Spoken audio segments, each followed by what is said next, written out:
Lei ha pubblicato, finalmente libera da un peso morto. È ora di vivere la mia vita migliore. E io stavo ancora pagando il suo affitto. Ho sorriso e cliccato su annulla abbonamento. 2 settimane dopo, il suo padrone di casa ha cambiato le serrature. Quella notte mi ha chiamato 47 volte. Ma io stavo salendo su un volo per Bali con qualcuno che davvero mi apprezzava. Mi chiamo Marcus Chen. Ho 36 anni. E negli ultimi 4 anni ho creduto di costruire una vita con la donna che amavo. Lei si chiamava Valerie Thompson, ed era tutto ciò che pensavo di volere. Bella, affascinante, sempre capace di dire esattamente ciò che serviva per farmi sentire il centro del suo universo. Almeno, questo credevo, fino a quella mattina in cui ho controllato il telefono e ho visto il suo post su Instagram che ha cambiato tutto. Ma sto andando troppo avanti. Lasciate che inizi dall'inizio. Dal momento in cui ho incontrato Valeria a una conferenza tecnologica a San Francisco, 3 anni e mezzo fa, ero lì a rappresentare la mia azienda di sviluppo software, presentando soluzioni per infrastrutture cloud. Lei lavorava all'evento come coordinatrice social media, documentando tutto per gli sponsor. Quando si è avvicinata a me dopo la mia presentazione, il suo sorriso era elettrico. È affascinante, ha detto, alzando il telefono per registrare. Posso farti una breve intervista per la nostra storia su Instagram? Abbiamo parlato per 20 minuti e, quando ha finito di registrare, avevo già chiesto il suo numero. Nel giro di un mese stavamo uscendo insieme. In 6 mesi si era trasferita nel mio appartamento nel centro di Seattle. Tutto è successo in fretta, ma sembrava giusto. O almeno mi sono convinto che fosse giusto. Prima di cominciare, assicuratevi di premere il pulsante per iscrivervi e far parte della nostra comunità in crescita. Ci piacerebbe sentire la vostra voce, quindi non dimenticate di lasciare un commento e dirci da dove ci seguite. Ora, entriamo nella storia. Valeria aveva questo modo di far sembrare tutto perfetto in superficie. Era un influencer, sempre a caccia della prossima foto estetica, della prossima collaborazione con un brand, del prossimo momento perfettamente curato. Il suo feed Instagram era immacolato. Foto di tramonti con didascalie ispirazionali, scatti di caffè accuratamente stilizzati con citazioni sulla produttività, foto di coppia come in cui sembravamo perfetti. Aveva 47.000 follower che amavano i suoi contenuti, commentavano con cuoricini e le dicevano che stava vivendo la sua vita migliore. Quello che i follower non vedevano era la realtà dietro il filtro. Non vedevano che Valerie non pagava il suo affitto da 2 anni. Non vedevano che ogni collaborazione con un brand copriva a malapena la sua dipendenza dallo shopping. Non vedevano che gli scatti estetici al bar venivano dai caffè che compravo io, che le foto di coppia erano scattate durante viaggi che avevo pagato io, che tutta quella vita perfettamente curata che vendeva online era finanziata dal mio conto in banca. All'inizio non mi importava. Un lavoro part-time per integrare il suo reddito da influencer. Mi guardava come se le avessi chiesto di tagliarsi un braccio. Marcus, non posso lavorare in un negozio qualsiasi, diceva, scrollando il telefono. Non sono quella. Sto costruendo un brand qui. Devi investire tempo per vedere i ritorni. È il primo principio del business. Ma i suoi ritorni non arrivavano mai. 3 anni dopo l'inizio della nostra relazione, i suoi follower erano saliti a 52.000, ma il suo reddito reale era quasi invariato. Nel frattempo, i miei estratti conto mostravano un quadro chiaro. Affitto per il suo appartamento che teneva come studio per i contenuti, $1.800 al mese. La rata dell'auto, 450. La bolletta del telefono, 120. I pagamenti della carta di credito quando esagerava con i vestiti per i post degli outfit. Da 500 a $2.000 al mese, la spesa, le utenze, gli abbonamenti a ogni strumento e piattaforma per la creazione di contenuti disponibili. Tutto veniva dai miei conti. Il mio socio in affari, David, mi avvertiva da mesi. Marcus, ti stanno usando, diceva durante i nostri pranzi del venerdì. Valerie non sta costruendo un futuro con te. Sta costruendo uno stile di vita sulle tue spalle. Ogni volta la difendevo. Gli dicevo che non capiva l'industria degli influencer, che non vedeva quanto Valerie lavorasse, che non capiva tutto l'impegno che metteva nei suoi contenuti. Ma dentro di me stavo iniziando a vedere ciò che vedeva David. Solo che non ero pronto ad ammetterlo. Il punto di rottura è arrivato 3 mesi fa. Valerie voleva andare a Miami per una conferenza di creatori di contenuti. Mi ha mostrato la registrazione, $800. Ho detto sì, come sempre. Poi mi ha mostrato l'hotel dove voleva stare, $350 a notte per 4 notti. Ho esitato, ma ho accettato. Poi il volo, i nuovi vestiti per gli eventi di networking, il pass aggiornato per l'accesso VIP alla conferenza.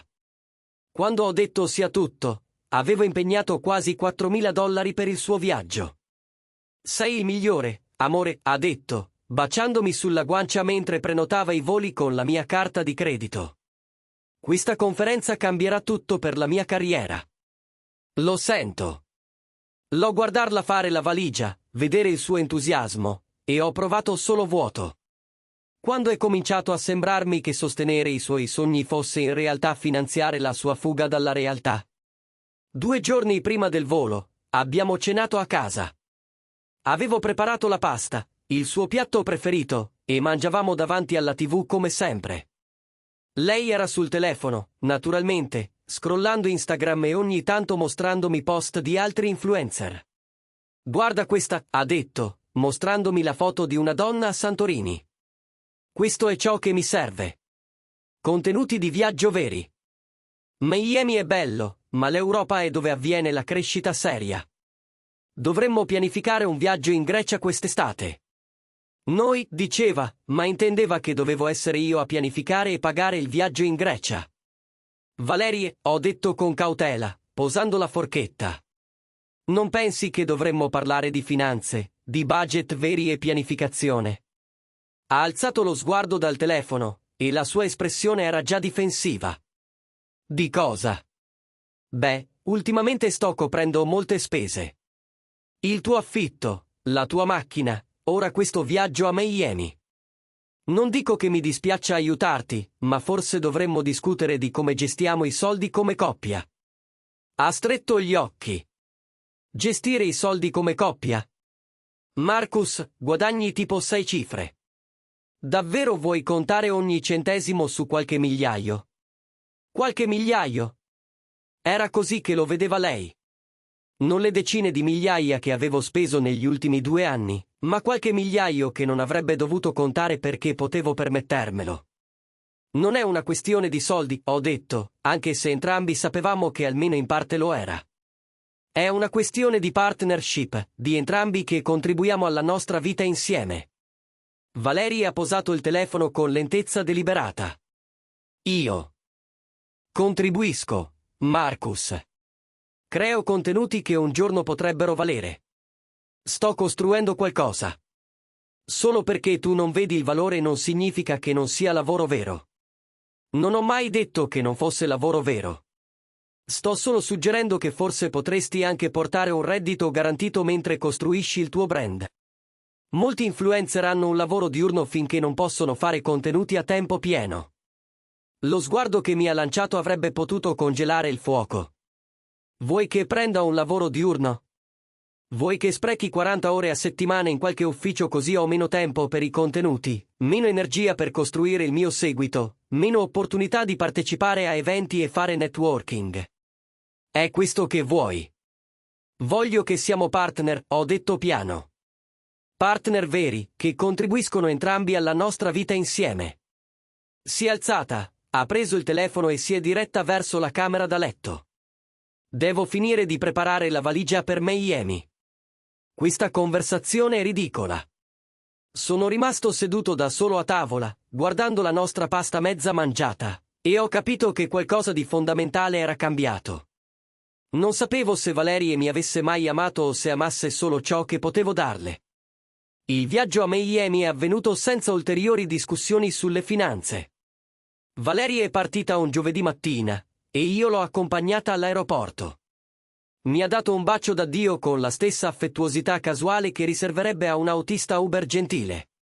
Ti manderò aggiornamenti sui contenuti, ha detto, già camminando verso i controlli di sicurezza. Sarà incredibile. Mentre lei era via, ho fatto qualcosa che avrei dovuto fare mesi prima. Ho guardato i miei estratti conto. Li ho guardati davvero. 3 anni di transazioni, 3 anni a sostenere lo stile di vita di Valerie, 3 anni a ripetermi che era temporaneo, che il suo grande momento stava arrivando, che stavamo costruendo qualcosa insieme. I numeri erano devastanti. Negli ultimi 36 mesi avevo speso $142.000 per Valerie. Solo il suo affitto era $64.800. Aggiungi le rate dell'auto, l'assicurazione, le bollette del telefono, i pagamenti della carta di credito, la spesa, l'intrattenimento, i viaggi e l'attrezzatura, e la cifra continuava a salire. $142.000. Quella era una caparra per una casa. Quell'importo avrebbe significato un anno di libertà finanziaria. Quelli sarebbero stati investimenti per la pensione, espansione del business o una dozzina di altre cose che avrebbero davvero costruito il nostro futuro invece di finanziare la sua estetica su Instagram. Ero seduto nel mio studio a casa, con il foglio di calcolo aperto, sentendomi fisicamente male. Non per i soldi in sé, ma per ciò che rappresentavano. 3 anni di essere dato per scontato. 3 anni in cui i miei contributi erano invisibili, mentre i post accuratamente curati di Valerie facevano sembrare che lei stesse prosperando in modo indipendente. Aprì Instagram e scorsi il suo feed. Foto dopo foto della sua vita perfetta, le mattine al bar, il suo appartamento arredato, i post sugli outfit, i contenuti di viaggio. Ogni singola immagine rappresentava soldi che avevo speso, sforzi che avevo fatto, supporto che avevo fornito. E da nessuna parte nelle sue didascalie, in nessuna delle sue narrazioni costruite con cura, esistevo io, se non come una figura occasionalmente tagliata fuori o un vago benedetta di avere supporto che poteva significare qualsiasi cosa per chiunque. I contenuti di Miami iniziarono a comparire quel venerdì. Foto dalla conferenza, eventi di networking, feste con altri influencer. Sembrava felice, libera, come se fosse esattamente dove doveva essere, facendo esattamente ciò che doveva fare. E forse lo era, ma io non dovevo essere la sua fonte di finanziamento mentre lei si trovava. Domenica sera, Valerie mi chiamò dalla sua stanza d'albergo. Ehi, amore, disse, e si sentiva musica in sottofondo. Com'è Seattle? Tranquilla, risposi. Com'è la conferenza? Incredibile. Ho fatto un sacco di contatti. Un brand vuole discutere una partnership. E ho incontrato un'altra influencer con 200.000 follower. Stiamo parlando di una collaborazione. Questo viaggio era proprio quello che mi serviva. Quello che serviva a lei, non a noi. Il suo viaggio, finanziato dai miei soldi, era esattamente ciò di cui aveva bisogno. Bene, Val, dissi, mantenendo la voce neutra. Ascolta, alcuni di noi prolungheranno il viaggio di qualche giorno. Domani c'è una festa in barca e tutti rimangono fino a mercoledì. Ho già cambiato il volo. Va bene. Aveva già cambiato il volo. Non stava chiedendo il permesso, mi stava informando. E probabilmente si aspettava che coprissi la differenza di costo e le notti extra in hotel. In realtà, Val, volevo parlarti di qualcosa quando torni, della nostra relazione, dei soldi e di dove stiamo andando. Ci fu una lunga pausa. Marcus, davvero vuoi ricominciare con questa storia? Mi sto divertendo un sacco e tu vuoi rovinarmi tutto con discorsi di soldi. Dobbiamo parlarne, è importante. Va bene. Parliamo quando torno. Devo andare, l'Uber è qui per cena. Chiuse senza salutare. Guardai il telefono con il suo nome sullo schermo e non provai altro che stanchezza. Una stanchezza profonda, di quelle che ti entrano nelle ossa, per aver portato una relazione che sembrava andare solo in una direzione. Mercoledì passò senza che Valerie tornasse. Mi scrisse giovedì mattina. Cambio di programma. Invitata a una villa nelle Keys. Torno domenica. Ti amo. Nessuna discussione, nessuna considerazione sul fatto che potessi avere piani, volessi vederla o avessi bisogno che tornasse a casa. Solo un annuncio che aveva prolungato ancora il viaggio, accumulando altre spese sulla mia carta di credito, vivendo la sua vita migliore mentre io aspettavo a casa come una pianta dimenticata. Fu allora che presi la mia decisione. Avevo finito. Non ero arrabbiato, né amareggiato, solo finito. Finito di finanziare uno stile di vita per qualcuno che mi vedeva come un bancomat, non come un partner, finito di essere invisibile nella mia stessa relazione. Finito di aspettare che Valerie improvvisamente apprezzasse ciò che avevo dato per 3 anni. Chiamai la società di gestione che si occupava del suo monolocale. Devo cancellare il pagamento automatico per l'unità 3B, dissi al rappresentante. Non coprirò più l'affitto dopo questo mese. È sicuro, signor Chen? Quel conto è attivo da 2 anni. Avremo bisogno di una conferma scritta. La invierò oggi via email. L'ultimo pagamento sarà elaborato il primo, poi basta. Poi chiamai la mia compagnia di carte di credito e rimosse Valerie come utente autorizzata. Chiamai la banca e attivai gli avvisi per ogni tentativo di accesso ai miei conti. Passai in rassegna ogni abbonamento, ogni pagamento automatico, ogni addebito ricorrente con il nome di Valerie. Rata dell'auto, bolletta del telefono, servizi di streaming, abbonamento in palestra, deposito. Uno a uno, cliccai su annulla. Ci vollero 3 ore per districare 3 anni di impegni finanziari. Quando finii, mi sentii più leggero. Non felice, non soddisfatto, solo più leggero, come se avessi portato un peso che non sapevo di avere finché non l'ho posato. Valerie tornò domenica pomeriggio, abbronzata e raggiante di entusiasmo. Gettò la valigia all'ingresso e subito cominciò a mostrarmi le foto sul telefono. Guarda questo posto, Marcus. Era incredibile. Spiaggia privata, piscina a sfioro, tramonti spettacolari. Ti sarebbe piaciuto. Non mi sarebbe piaciuto. Mi sarei sentito a disagio a guardare Valerie esibirsi per Instagram mentre io pagavo un alloggio a cui non avevo mai acconsentito. Dobbiamo parlare, dissi, indicando il divano. Il suo sorriso vacillò. Davvero, sono appena tornata. Non può aspettare. No, non può. Ci sedemmo e notai che teneva ancora il telefono in mano, probabilmente pronta a documentare quel momento per la storia della sua migliore amica. Valerie, ho pensato molto mentre eri via. A noi, alla nostra relazione, a come stanno andando le cose. Ok, disse lentamente, sbrigati. La difesa è già alta.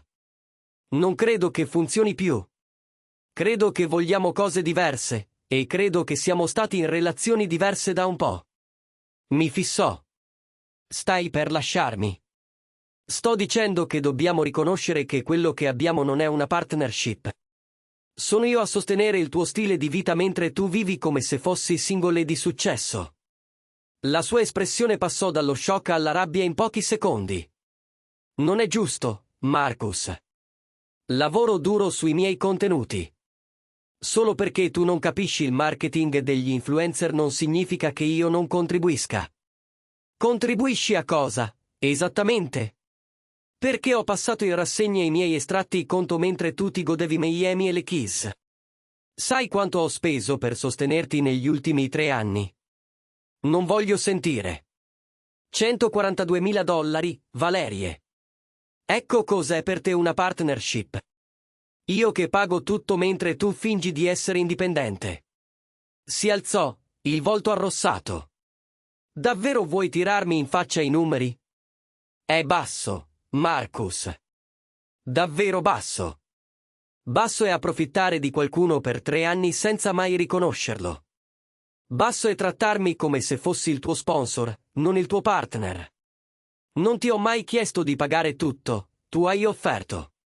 Io ho offerto di aiutarti quando eri tra una partnership e l'altra, a costruire il tuo brand. Non ho offerto di diventare la tua fonte di finanziamento permanente mentre tu non contribuivi alla nostra vita insieme. Valerie prese la borsa. Non devo ascoltare questo. Vado da Shaina. Shaina era la sua amica influencer che viveva in un appartamento di lusso pagato dai genitori. Va bene, dissi con calma. Ma mentre sei via, devi sapere che ho cancellato il pagamento automatico per il tuo affitto. Questo mese è pagato, ma dopo dovrai coprirlo tu. Il colore le svanì dal volto. Cosa? Ho anche rimosso il tuo nome come utente autorizzato sulla mia carta di credito e cancellato i pagamenti ricorrenti per l'auto, il telefono e gli abbonamenti. Da prossimo mese, sei finanziariamente indipendente. Marcus, non puoi farlo. Ho bisogno di quei pagamenti. Solo l'affitto è $2.800. Come faccio a coprirlo? Come fanno tutti gli adulti, con un reddito da lavoro. Tremava ora. Non capivo se per rabbia o paura. È pazzesco. Sei vendicativo e crudele. Sto solo dicendo la verità per la prima volta nella nostra relazione. Vuoi vivere come se fossi di successo e indipendente? Allora sì, di successo e indipendente. Valerie uscì sbattendo la porta così forte da far tremare i quadri. Rimasi lì nel silenzio improvviso, aspettando di sentirmi in colpa, triste o pentito. Invece, provai sollievo. Per 3 giorni Valerie rimase da Shaina. Mi mandò lunghi messaggi su come l'avessi colta di sorpresa, su quanto fossi irragionevole, su come non potesse credere che buttassi via 3 anni per soldi. Non risposi alla maggior parte. Cosa avrei potuto dire che non avessi già detto? Poi, mercoledì mattina, mi svegliai con 23 notifiche di Instagram. Valerie aveva postato. La foto era un tramonto da un tetto, la sua silhouette contro il cielo dorato, le braccia aperte. La didascalia diceva, finalmente libera dal peso morto. È ora di vivere la mia vita migliore. A volte non ti rendi conto di quanto qualcuno ti trattenga finché non ti liberi. Ecco a nuovi inizi, connessioni autentiche e diventare la persona che sono sempre stata destinata a essere. Niente più compromessi, niente più rinunce, niente più lasciare che qualcuno spenga la mia luce. I commenti erano esattamente ciò che cercava. Vai così, ragazza. Meriti di meglio. È la sua perdita, Regina. Vivo per questa energia. I suoi follower non avevano idea di quale peso morto parlasse. Non sapevano che la persona che la tratteneva era in realtà quella che l'aveva sostenuta economicamente per 3 anni. Per loro, era la vittima di un dramma sentimentale non specificato, coraggiosamente pronta a vivere la sua vita migliore. Lessi la didascalia 3 volte, e qualcosa dentro di me si fece freddo e chiaro. Lei credeva davvero che il problema fossi io. Credeva sinceramente che la trattenessi aspettandomi solo una semplice partnership e un contributo. Nella sua testa, chiederle di pagare il proprio affitto era controllare. Pretendere che contribuisse alla nostra vita condivisa era accontentarsi. Volere una vera relazione invece di essere il suo bancomat stava spegnendo la sua luce. Ho sorriso. Un vero sorriso, perché in quel momento ho capito che Valerie mi aveva fatto un favore. Mi aveva mostrato esattamente chi era. Aveva reso cristallino che non aveva alcun rispetto per me, per i miei contributi o per la nostra relazione. E l'aveva fatto pubblicamente, davanti a tutti i suoi follower, ignara che la sua indipendenza sarebbe arrivata con un prezzo molto caro. Ho aperto la mia app bancaria e cliccato sul pagamento automatico per il suo monolocale. L'affitto scadeva il 1° e oggi era il 28. Il pagamento era programmato per essere elaborato tra 3 giorni, dandole un ultimo mese nell'appartamento che amava usare per i suoi contenuti. Ho cliccato su annulla abbonamento. Proprio così, 3 anni di sostegno al suo stile di vita finivano con un solo click. Poi ho aperto le impostazioni del telefono e ho bloccato il suo numero. Non per rabbia, ma per preservarmi. Avevo finito di essere la rete di sicurezza di Valerie mentre lei celebrava pubblicamente la sua libertà da me. Le 2 settimane successive furono silenziose. Mi sono immerso nel lavoro, ho preso nuovi progetti e ho iniziato a incontrarmi con il mio socio, David, per discutere l'espansione dell'azienda. Sembri diverso, osservò David durante una delle nostre sessioni di pianificazione. Più leggero, in qualche modo. Ho chiuso con Valerie, dissi. Bene, rispose senza esitazione. Quella relazione ti stava distruggendo lentamente. Non riuscivi a vederlo finché non ti sei fatto da parte. Aveva ragione. Ero stato così immerso nel dare che avevo dimenticato cosa significasse esistere per me stesso. Il 15 del mese, esattamente 2 settimane dopo il post di Valerie su Instagram, il mio telefono ha vibrato con un numero sconosciuto. Avevo bloccato Valerie, ma evidentemente aveva trovato un altro telefono da usare. Prima è arrivata la notifica di una segreteria telefonica, poi un'altra chiamata da un numero sconosciuto diverso, poi un'altra, e un'altra ancora. In mezz'ora ho ricevuto 11 chiamate da numeri diversi. Quando finalmente ho ascoltato i messaggi, la voce di Valerie era agitata e arrabbiata. Marcus, che diavolo! La gestione dell'immobile ha chiamato e ha detto: il pagamento dell'affitto non è passato. Hanno detto che l'hai cancellato. Deve essere un errore. Richiamami subito. Il messaggio successivo era più arrabbiato. Marcus, sono seria. Dicono che devo trovare $1.800 o iniziano lo sfratto. Non è uno scherzo. Richiamami ora. All'11° messaggio piangeva. Per favore, Marcus. Non ho i soldi per l'affitto. Pensavo volessi solo spaventarmi. Non credevo avresti davvero cancellato tutto. Per favore, richiamami. Possiamo risolvere. Ho cancellato tutti i messaggi senza rispondere. Valerie aveva fatto la sua scelta quando aveva pubblicato quella didascalia su Instagram. Voleva essere libera dal peso morto. Voleva vivere la sua vita migliore senza compromessi. Ecco, questa era la sua vita migliore. Quella in cui pagava le sue bollette e si prendeva le sue responsabilità, come la donna indipendente che diceva di essere. Le chiamate continuavano per tutto il giorno. Numeri diversi, stessa disperazione. Shaina ha chiamato per conto di Valerie. Marcus, devi chiamare Val. Sta impazzendo per l'affitto. Qualunque problema abbiate, non punirla così. Ho bloccato anche il numero di Shaina. Alle 8 di sera, il mio telefono ha vibrato con una notifica. Valerie mi aveva taggato in una storia su Instagram. Non potevo vederla perché l'avevo bloccata, ma diversi amici in comune mi hanno mandato screenshot.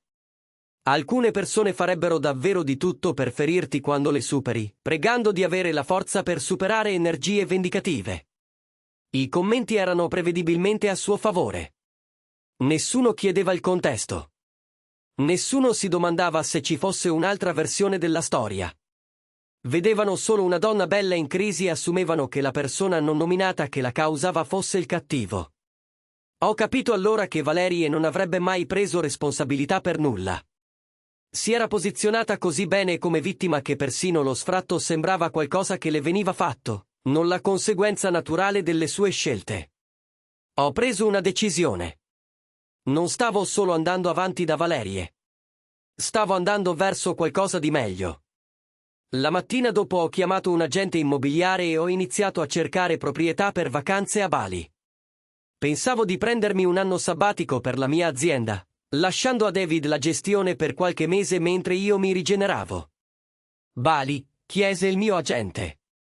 È piuttosto avventuroso. Qual è l'occasione?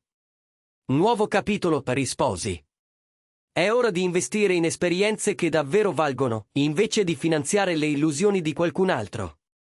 In meno di una settimana avevo prenotato una villa a Ubud per 3 mesi. Contattato il mio team a Shinmaiko per accordi di lavoro remoto temporaneo e iniziato a pianificare un'uscita da Seattle che sembrava più una fuga verso la libertà. Il 23, una donna di nome K mi ha scritto su LinkedIn. Era una UX designer che avevo incontrato alla stessa conferenza dove avevo conosciuto Valerie 3 anni prima. Eravamo rimasti in contatto solo superficialmente, mai più che conoscenti. Ciao Marcus, diceva il messaggio. Ho sentito dire che stai andando a Bali. Io sarò lì per un ritiro di nomadi digitali nello stesso periodo. Mi piacerebbe prendere un caffè se ti interessa connetterti con la comunità tech locale. Abbiamo iniziato a chiacchierare e mi ha colpito quanto fosse diversa da Valerie. K si interessava sinceramente al mio lavoro, condivideva i suoi progetti senza trasformarli in spettacoli e non ha mai lasciato intendere che dovessi finanziare o supportare le sue iniziative. Era una vera professionista indipendente, non una che recitava un ruolo su Instagram. Il 25, il giorno prima del mio volo, ho ricevuto 47 chiamate da numeri sconosciuti. Non ho risposto a nessuna, ma immaginavo cosa fosse successo. La società di gestione aveva portato avanti lo sfratto. Il monolocale di Valerie, il suo spazio per creare contenuti, il suo sfondo curato per la perfezione su Instagram, veniva tolto perché non aveva trovato $1.800 per l'affitto. La disperazione in quelle 47 chiamate mi ha detto tutto quello che dovevo sapere. Probabilmente aveva contattato tutti quelli che conosceva, cercando qualcuno che risolvesse il suo problema. Ma le amiche influencer mantenute dai genitori non hanno $1.800 da prestare. E i veri amici smettono di aiutare quando capiscono di essere usati. Quella sera ho fatto la valigia con una leggerezza che non provavo da anni. Una valigia di vestiti, il mio laptop e un profondo senso di libertà. Stavo lasciando alle spalle più di una relazione fallita. Stavo lasciando la versione di me che credeva che amare significasse sacrificare tutto senza ricevere nulla in cambio. Il mio volo era previsto per le 6 del mattino. Alle 11 di sera ho pubblicato su Instagram per la prima volta in mesi. Una semplice foto della mia carta d'imbarco con la didascalia, nuove avventure con persone che apprezzano davvero la partnership. Un brindisi a investire in relazioni che vanno in entrambe le direzioni. Ho taggato Kaya nel post, non come dichiarazione romantica, ma come sincera espressione di gratitudine per avermi ricordato che esistono connessioni autentiche. Mentre l'aereo decollava la mattina dopo, guardavo Seattle scomparire sotto di me e pensavo a Valerie. Probabilmente stava ancora cercando di capire come coprire l'affitto, ancora postare su persone tossiche ed energie vendicative, ancora incapace di vedere che il peso morto da cui si era vantata di essersi liberata era in realtà l'unica cosa che l'aveva tenuta a galla.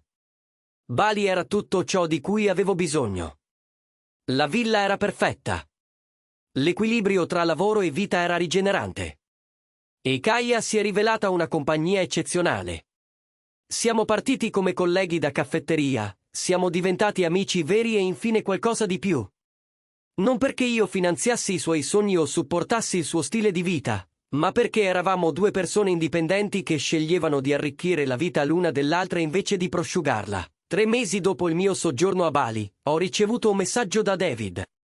Non indovinerai chi ha provato a contattare l'azienda chiedendo i tuoi dati personali. Valerie, pare abbia un'emergenza finanziaria e deve parlarti. Le ho detto che non possiamo condividere informazioni dei clienti, nemmeno con ex partner. Ho sorriso e non ho risposto. Qualunque emergenza finanziaria avesse Valerie non era più un mio problema da risolvere. 6 mesi dopo aver lasciato Seattle, l'Instagram di Valerie era cambiato drasticamente. Spariti i post estetici e le didascalie ispirazionali sulla vita migliore.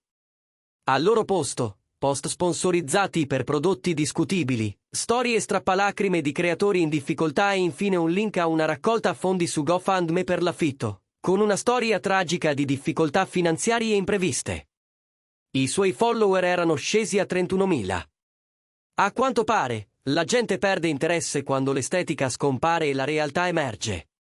Non ho mai donato al suo GoFundMe. Nella maggior parte dei suoi follower, a quanto pare, perché ha raccolto solo $400 su un obiettivo di 5.000. Anche i commenti ai suoi post sono cambiati.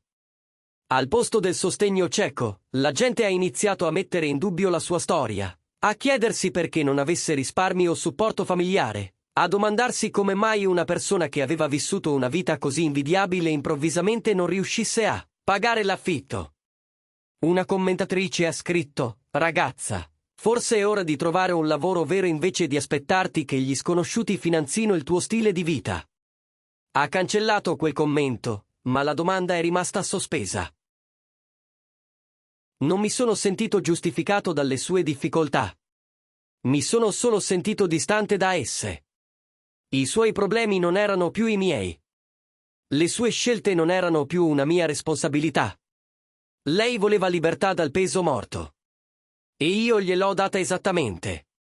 Il mio anno a Bali è diventato 2. E quando sono tornato a Seattle, ero una persona diversa. Kaya è venuta con me e abbiamo costruito qualcosa di vero insieme. Una partnership in cui entrambi davamo, entrambi c'eravamo, entrambi investivamo per creare una vita condivisa, non una in cui uno finanzia le illusioni dell'altro. Abbiamo comprato una casa insieme, davvero insieme, con entrambi i nostri nomi sul mutuo e i nostri risparmi nel deposito. Abbiamo viaggiato, ma pianificando viaggi che volevamo entrambi e dividendo le spese. Ci siamo sostenuti a vicenda nelle carriere, ma con investimento emotivo e collaborazione, non con uno che si sobbarcava il peso finanziario mentre l'altro recitava l'indipendenza. Ho incontrato Shaina, un'amica di Valerie, in un bar circa 3 anni dopo la mia partenza. Mi ha riconosciuto subito. Marcus, ha detto, a disagio. Come stai? Molto bene, ho risposto sinceramente. Bene. Senti, ti devo una scusa. Non capivo cosa stesse succedendo tra te e Val allora. Lei ti dipingeva come il cattivo e io le credevo senza dubbi. Ma dopo che te ne sei andato, ha avuto altri 3 ragazzi nello stesso modo, stesso schema, farli pagare tutto, poi fare la sorpresa quando si stancano. Ho annuito. Alcune persone non imparano mai. Ora vive di nuovo con i genitori, ha continuato Shaina. La cosa dell'influencer non ha mai funzionato. Lavora in un negozio e posta di quanto sia dura la vita del creatore in difficoltà. Ho smesso di seguirla. Era troppo deprimente. Non mi sentivo soddisfatto nel sentire delle difficoltà di Valerie. Mi sentivo solo grato di essere uscito quando l'ho fatto. Spero che riesca a cavarsela, ho detto. E lo pensavo davvero. Non perché volessi riconciliarmi o ricongiungermi, ma perché speravo sinceramente che alla fine capisse che il vero successo viene dallo sforzo reale, non dal trovare persone migliori da sfruttare.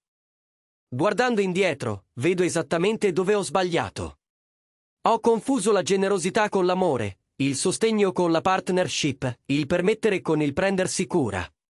Pensavo che se avessi dato abbastanza, se avessi fornito abbastanza, se avessi sacrificato abbastanza, Valerie alla fine l'avrebbe apprezzato e ricambiato. Ma non funziona così. Non puoi riversarti su qualcuno che ti vede come una risorsa infinita e non come un essere umano. Non puoi costruire una relazione quando uno costruisce e l'altro consuma. Il giorno in cui Valerie ha postato di essere libera dal peso morto e io ho cancellato il pagamento dell'affitto, non è stata vendetta. È stato semplicemente il momento in cui ho scelto me stesso. Ho scelto di investire nella mia felicità invece che nell'illusione di qualcun altro. Ho scelto di costruire una vita con qualcuno che voleva costruire con me, non con qualcuno che voleva che costruissi per lei mentre lei si prendeva il merito dell'architettura. Alcuni chiameranno la mia storia meschina. Diranno che avrei dovuto comunicare meglio, impegnarmi di più, dare a Valerie più possibilità di cambiare. Ma le ho date 3 anni di possibilità. 3 anni di sostegno, speranza e attesa di un ricambio che non è mai arrivato. 3 anni di invisibilità nella mia stessa relazione mentre lei recitava l'indipendenza per Instagram. Nel momento in cui ha postato quella didascalia celebrando la sua libertà da me mentre io pagavo ancora l'affitto, finanziavo il suo stile di vita, ero il peso morto che la teneva a galla, ho capito cosa dovevo fare. Dovevo darle ciò che diceva di volere, indipendenza. Libertà, la possibilità di vivere la sua vita al massimo senza compromessi.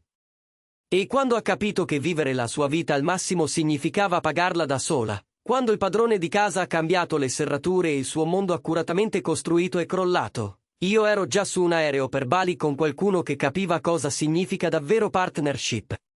Questa è la cosa delle persone che approfittano degli altri. Non pensano mai che il sostegno finirà. Continuano a prendere, convinte che il dare continuerà per sempre perché è sempre stato così. Ma tutti hanno un limite. Quel momento in cui capisci che non sei in una relazione. Sei solo una risorsa che viene consumata da qualcuno che ti vede come un mezzo per un fine, non come il fine stesso. Il mio limite è stato quel post su Instagram. Finalmente libera dal peso morto. Tempo di vivere la vita al massimo.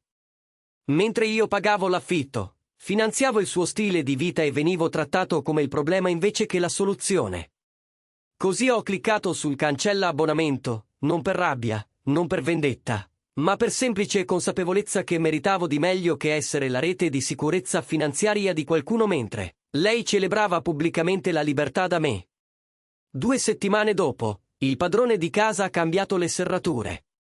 Quella notte ha chiamato 47 volte, probabilmente da ogni telefono che poteva prendere in prestito, cercando disperatamente di farmi risolvere il problema che aveva creato prendendo il mio sostegno per scontato.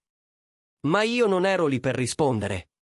Stavo salendo su un volo per Bali con qualcuno che mi apprezzava davvero. Qualcuno che mi vedeva come un partner, non come uno sponsor. Qualcuno che capiva che la vera libertà viene dal rispetto reciproco e dalla responsabilità condivisa, non dall'usare le persone finché sono vuote e poi festeggiare quando hai estratto tutto ciò che avevano da dare. Questa è la mia storia. La storia di come ho imparato a valere abbastanza da smettere di essere il peso morto di qualcuno. La storia di come ho trovato una vera partnership dopo anni in una relazione a senso unico. La storia di come a volte la miglior vendetta non è vendetta. È semplicemente scegliere finalmente se stessi. Se questa storia ti è stata utile, se ha risuonato con la tua esperienza di essere sfruttato in una relazione, condividila con qualcuno che potrebbe aver bisogno di sentirla. Lascia un commento qui sotto su un momento in cui hai capito di dare più di quanto ricevevi. E ricorda che scegliere te stesso non è egoismo, è sopravvivenza. Perché nessun altro ti valorizzerà come meriti. Devi farlo tu per primo.